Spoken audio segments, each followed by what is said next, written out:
Social मीडियावर cockroach जनता party स्थापन करणाऱ्या अभिजित दिपकेंना 2 दिवसापूर्वी जे आहे ते व्हॉट्सअपवर धमकीचे मेसेज आल्यानंतर त्यांच्या छत्रपती संभाजीनगर येथील निवासस्थानासमोर पोलिसांचा मोठा बंदोबस्त लावण्यात आला आहे। आपण बघतोय वाळूज महानगर भागात जे आहे ते अभिजित दिपके यांचे आई-वडील या ठिकाणी राहतात। मात्र त्या सगळ्या धमकी प्रकारानंतर छत्रपती संभाजीनगर पोलिसांच्या वतीनं ही सगळी खबरदारी घेतली जात आहे। अगदी साध्या वेशात सुद्धा या भागात पोलीस तैनात आहेत। आपण बघतो हेच ते शंकर सदन घर आहे ज्या ठिकाणी अभिजित दिपके यांचे आई-वडील राहतात। मात्र मिळालेल्या माहितीनुसार या सगळ्या धमकी प्रकारानंतर अभिजित दिपकेचे आई-वडील सुद्धा आता या घरात नाहीत। असं असलं तरी पोलिसांच्या वतीनं ही सगळी खबरदारी घेतली जाते। आपण बघतोय हा राजमाता जिजाऊ चौक आहे आणि या चौकात जो खांब आहे त्या खांबाला सुद्धा चोहोबाजूनं CCTV कॅमेरे लावले चित्र आपल्याला पाहायला मिळतं। एकंदरीत काय तर घर आणि हा संपूर्ण परिसर आता पोलीस आणि CCTVच्या निगराणीखाली आपल्याला पाहायला मिळतो। आणि ज्या पद्धतीनं सोशल मीडियावर अभिजित दिपके यांना प्रचंड प्रतिसाद मिळतोय, कॉक्रोच जनता पार्टीला प्रचंड प्रतिसाद मिळतोय। अगदी तरुणाईचे प्रश्न ते मांडताना पाहायला मिळतात। त्यामुळे जे ते तरुणाईमध्ये प्रचंड मोठी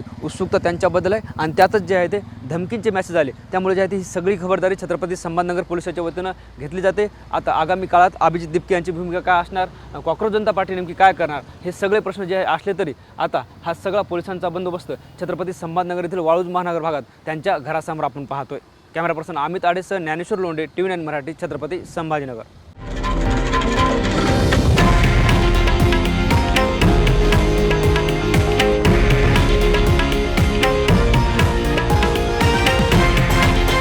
हे आहे देशातील नंबर 1 न्यूज नेटवर्क आणि आपण पाहत आहात TV9 मराठी, एकमेव।